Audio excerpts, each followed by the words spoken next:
od 100% junetine, pa imamo dimljenu ćuretinu sa plavim sirom, imamo Juarez sa chilim con carne. Ovo je katalog te izložbe, ovde pored mene. Izložba koja je održana u Londonu. Oko teleće džigirice i teleće kotleta, znači to su dva proizvoda, se najmanje trudimo, oni su u stvari nekako sami od sebe doživjeli najveći bum. Odneli smo neke stvari koje su zadivile, zaprepastile svet, ali iz jednog malog muzeja premijene umetnosti. Ovu večalicu od rata imali smo priliku da momak s televizije pojeo je dve.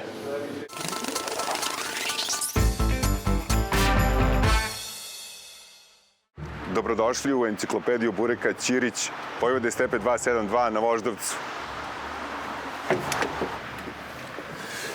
Ako ste se zapitali zašto je enciklopedija bureka, pa to je zato što imamo 18 vrsta bureka i podeljeni su u 4 grupe. Imamo Srbija standard, to je sir i kao što ovde lepo piše, ovo je mogla da bude jedina stavka u jelovniku, pošto je to ubedljivo najpopularniji burek u Srbiji. Pa imamo tradicionalno meso koje je napravljeno od 50% svinjsko juneće, imamo prazan, imamo sledeću grupu koja se zove originali. I to je ono što smo mi smislili. Imamo prazan na kokosovom ulju, to toplo preporučujemo da probate, pošto je vrlo neobičan. Gaučo je burek od 100% junetine, pa imamo dimljenu ćuretinu sa plavim sirom, imamo Juarez sa chilim con carne, koji se pokazao kao veoma popularan. Maharadža je burek sa chicken tikka masalom po receptu Gordona Ramsaya. Imamo Celebrity Pig, kako u Americi zovu mangulicu. I onda je naravno slatko. Grčka bugaca, originalna. Imamo jabuke koje se sveže rendaju na licu mesta. Znači Granny Smith, iznad kora. Ne da je taj fil stajao negde pa je oksidisao, nego je to sveže. Višnje, bundeva, dupla čokolada i oranž čokolada. I u vreme velikih postova imamo burek sa bukovačom, imamo kiseli kupus sa lomljenim crnim biberom i ljutom tucanom paprikom i imamo praziluk. Pre nego što smo otvorili, mi smo sve ove ukuse isprobali i to smo zvali naše prijatelje koji su veliki ljubitelji bureka. Znači, jedan od njih iz Beograda ode u Niš, znači da jede burek. I od takvih ljudi uvek možete da dobijete i pošten i tačan odgovor da li im se nešto sviđa i zašto im se sviđa, ako im se nešto ne sviđa, zašto im se ne sviđa. Tako da je sve ovo plod ozbiljnog testiranja koje je trajalo mesecima i ne samo ukuse, nego i pronalaženja pravih sastojaka. Treba da nađete pravo brašno, treba da nađete pravu mast. Znači, sigurno smo probali jedno 7, možda i 8 svinjskih masti koje su kod nas prisutne na tržištu i onda naravno svi ostali sastojci. Sir koji je valjda najveća tajna pekarske industrije, kako da ga pronađete i koji da stavite da se ljudima dopadne, da nije previše masan, da se ne istopi u korama i koji ima pravi ukus sira, jel? Pa onda meso. Meso je valjda ključ zašto je naš burek sa mesom takav kakav jeste, jer smo ozbiljno analizirali šta se događa kod nas na tržištu, to jest kako se to meso pravi i zašto onda kada kupite burek sa mesom, zašto je ono unutra sivo, zašto se vidi luk, zašto se oseti na luk.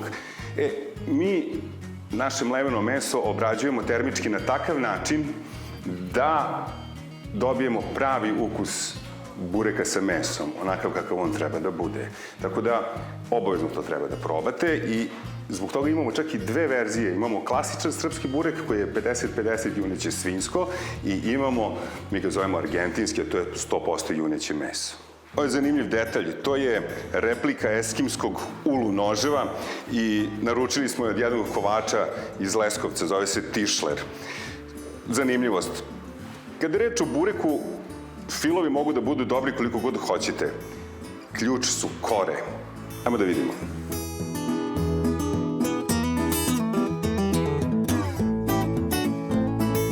Ovo je moj brat Živko, on je majstor za kore. 20 godina ih pravi.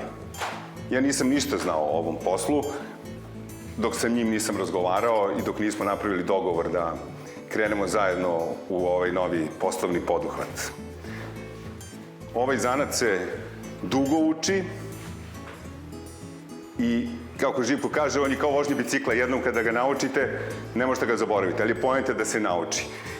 Majstori za burek su jedni od najdeficitarnijih stručnjaka, da tako kažem, u Srbiji. I za svakog dobrog bureka stoji dobar majstor za kore. Ono po čemu se mi razlikujemo od većine pekara jeste to što se kod nas burek radi, kako kažu pekari, iz ruke. Znači, na licu mesta, po trenutnoj potrebi u prodajnom delu. Znači, mi nemamo izdvojenu proizvodnju bureka, pa se bureci zamrzavaju, pa se dostavljaju na mesto prodaje. Mi bureke pravimo ovde i zato su oni uvek sveži i najkvalitetniji mogući. Zato treba da dođete da probate.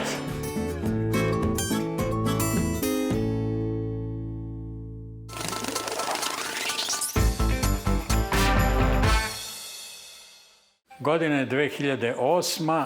Za mene, što se tiče moje profesije, herojska godina, gde sam radio 2 veličanstvene izložbe. Znači, u jednoj sam učestvovao, zvala se Bizantium. Ovo je katalog te izložbe, ovde pored mene.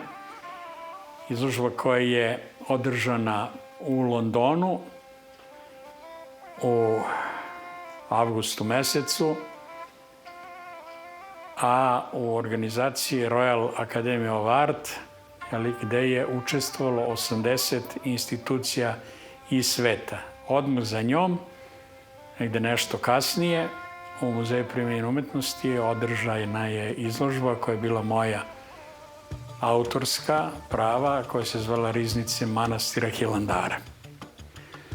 U London sam otišao po, kako bi se reklo, to onako jednom nivou srpskog bezobrazluka, pošto kad su došli ljudi organizatori, došla je koleginica Grkinja koja je bila na čelu tog velikog tima, trebalo je predstaviti Vizantiju, koja je videla materijal koji sam ja odabrao, kao preporuku da je bilo lepo da se vidi. Ona je bila oduševljena time šta posjeduje moj muzej i pitala je da li bih ja da uradim kataloški deo, znači sve one poslove koji su vezani za transport, osiguranje i tako dalje. Rekao sam da, apsolutno, pošto sam ja bio u godinama sa prilično velikim iskustvom, znači u svome zanatu, rekao sam hoću to da uradim, ali pod jednim uslovom.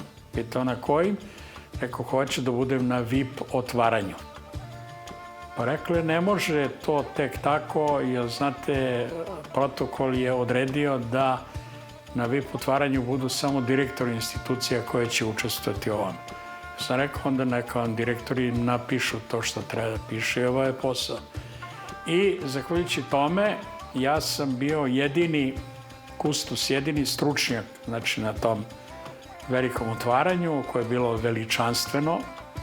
Naravno, na otvaranje kao domaćin je stigao tadašnji predsjednik Karamanlis, predsjednik Grčke, a princ Charles je bio domaćin sa engleske strane. Spiker, onaj koji je vodio čitav protokol, je bio predsjednik Akademije Commonwealtha, Akademije nauka i umetnosti, a znači u publici je bio samo donji dom lordovski i bila je plava, znači aristokratska evropska krv, jedno 50-ak odabranih aristokrata. Bilo je sjajno, bilo je veličanstveno, izložba je izvanredna, međutim, važno je da se zna da to kako se izložba zove i kako je naslovljena je potpuno jedna istorijska greška, jer Vizantija kao pravi istorijski pojam ne postoji. Ne postoji nikakvo vizantijsko carstvo, znači postoji carstvo koje se zove istočno-romejsko carstvo, a negde 1557. godine jedan istoričar nemački, znači jedan Hieronymus se zvao, je projektovao tu priču da se to zove Vizantija, prodavajući da je to termin koji je nastao od jedne male tvrđave Bizantiona, oko koje je car Konstantin Veliki, početkom 4. veka nove ere, sagradio svoj, carski prestolni grad istočno-romejskog carstva, koji se po njemu zvao Konstantinopolj. Priču je kasnije Montesquieu razglasio u svojim esejima, velikim spisima, i čitava jedna vatikanska agentura koja je podržala ovu ideju, tako da mi danas imamo veoma pogrešno nauku koja se zove vizantologija, imamo vizantologije naučnike i tako dalje. To je sve priča koja se tiče minimalizacije te jedne velike carevine istočno-romejske, hiljadugodišnje, njene kulture, njene fantastične tradicije i jedne velike krađe koje počinje od 15. veka, njenih dostignuća i prepisivanje, prenošenje na zapad, pre svega na Apeninsko poluostrvo, na teritoriju čijem sedište je Vatikan, na kojoj se u stvari gradi ono šta se zove renesansa, kao neki novi izvor duha. Međutim, većina stvari, kad se malo dublje zagrebe, potiče izvorno iz tog istočno-romejskog carstva. Važno je da se zna da Bizantija praktično ne postoji i da je to jedna od velikih historiografskih prevara koja se vuče do dana današnjeg i treba će jako dugo vremena da ona iščili iz svega toga.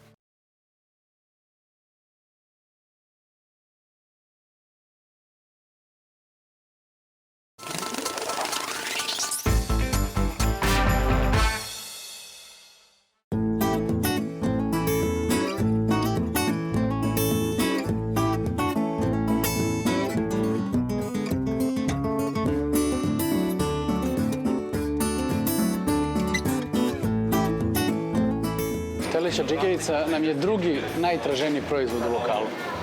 Teleće džigerice ne možemo nabaviti koliko nam treba.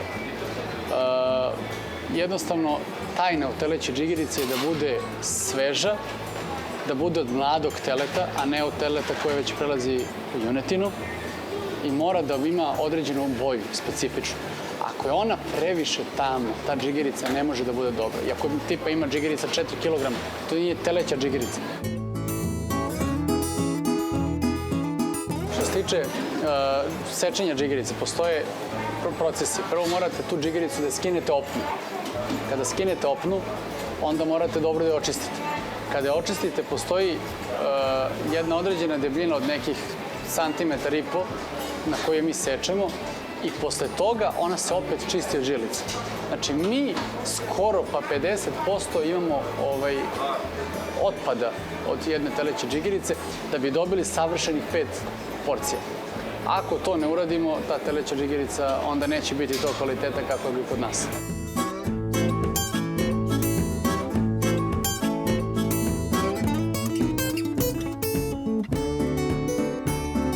Mi, oko teleće džigerice i teleće kotleta, znači to su dva proizvoda, se najmanje trudimo, oni su u stvari nekako sami od sebe doživjeli najveći bum. Ta teleća džigerica ima jedan određeni pac u kom bude sat i po, dva, ali to zaista je ništa nešto specijalno i na kraju marinada, to je to. Ali ako ona nije sveža i ako ona nije mlada, neće to džaba da je ne znam šta uradimo, ona neće biti dobra. Teleći kotlet je na jednom teletu, znači nemamo 4 teleća kotleta, ali slaba je potražnja inače kod mesara i kod nekih drugih za tim telećim kotletima, tako da mi uspevamo da dođemo do određene količine koja nama treba. Dešava se i da nemamo, ali kad nemamo ne idemo pošto poto po svaku cenu da uzmemo od bilo koga taj teleći kotlet, nego koristimo samo od naših dobavljača. Kotlet, on prolazi kroz jednu određenu proceduru obrade od mašinskog sečenja, pa onda ima razbijanje vlakana kroz to mašinsko sečenje, određeni začin i pac u kom bude 24 sata, onda se to vadi, cedi se i ide na pečenje. Teleći file je u stvari teleći biftek koji stoji na kotletu. To je jedno savršenstvo proizvoda. Proizvod koji smo probali, kaj da stavimo da vidimo šta će da se dešava, onda je to nastao bum, pomama, a vi jedan kotlet, jedan file. I to je malo veći problem za nabavku, ali zato smo onako malo cenom regulisali, to je to. Za goste koji nisu probali kobasice naše, to je najopasniji proizvod. Kobasica, misle sad je unutra aleva, paprika, ko zna to, otpad, sve koje. Međutim, u našim telećim surdžukicama ništa sem najfinijeg telećeg mesa nema. Biber i to je to. Beli luk. Znači, nema ništa. Trudimo se da gostima to predstavimo na najbolji mogući način, jer ta prezentacija, kada je neko u strahu, je najbitnija. Ali onda kad probaju, vraćaju se samo možda na surdžukice. Imamo tako podeljene goste koji jedu kotlete, koji jedu ćevape, surdžukice, tako da surdžukice imaju svoje goste. Kada probaju, vratit će se sigurno. Tako da, ako niste sigurni da možete češće da se vraćate, nemojte da probate.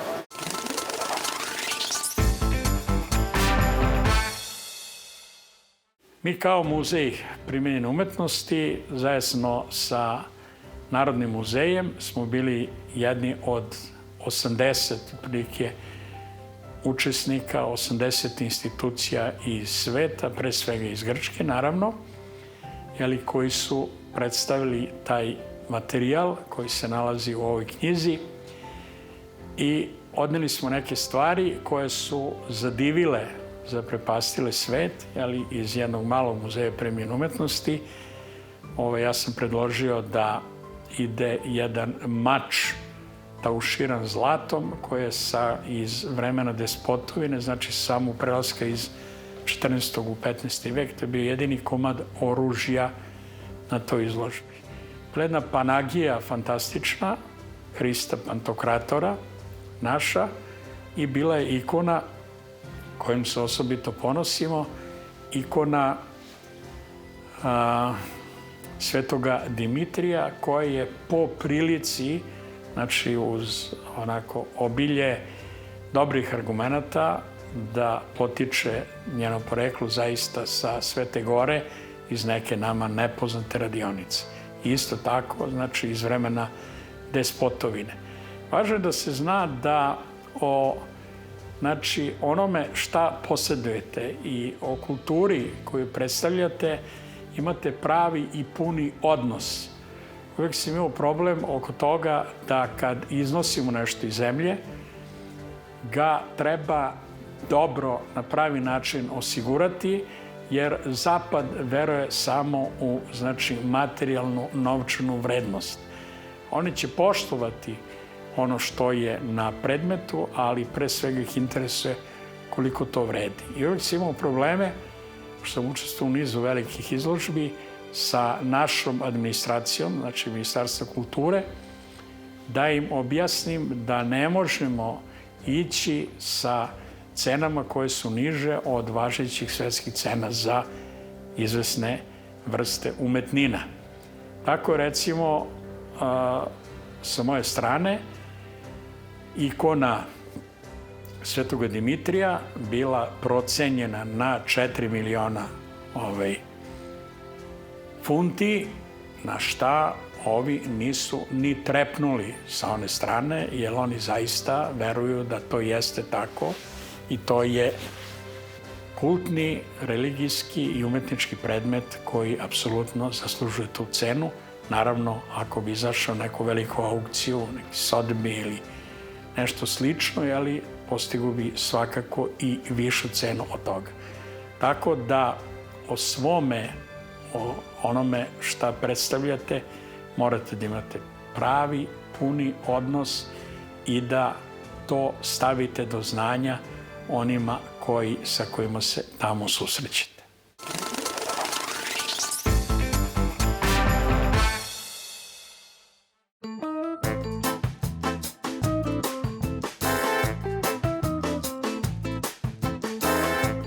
Ja sam Neša Radovanović, vlasnik kafane kod Neše, 30 godina. Izvolite da vidite po čemu smo poznati.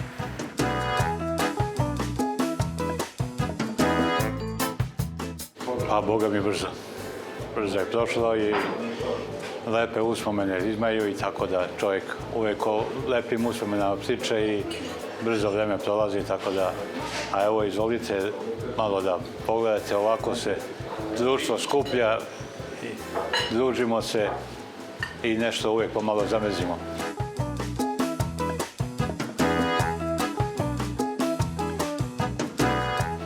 Čovjek kad je cijel dan zauzet od ujutru do uveče, samo pogledaš, dani prolaze, a umora nema, nego nastaviš dalje i gotovo.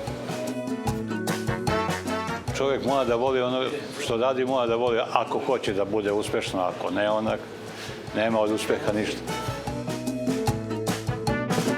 Kad smo počeli smo, to je bila mala kafana i polako smo se širili, a kako je posao se širio, mi smo pozicije povećavali, tako da, kako se zove, svi obično rade da smanjuju pozicije, a mi smo radili obrnuto.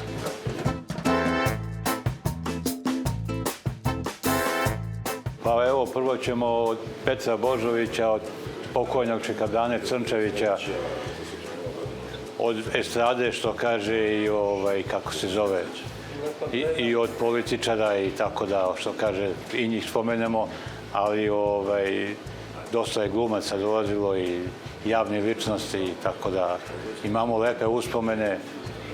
Čak nam je i pokojni Patrijak bio na ručku, Amfilohije Radović nam je bio na ručku, to su ljudi, što kaže, koje treba spomenuti.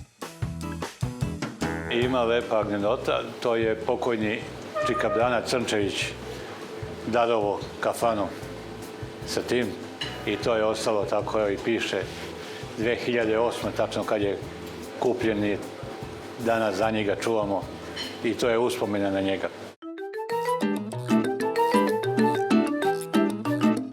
Pa momak je došao da prodaje, pokaže meni kako prodaje tamo nekoj kafani i u priči Čikabdana ga pita koliko para.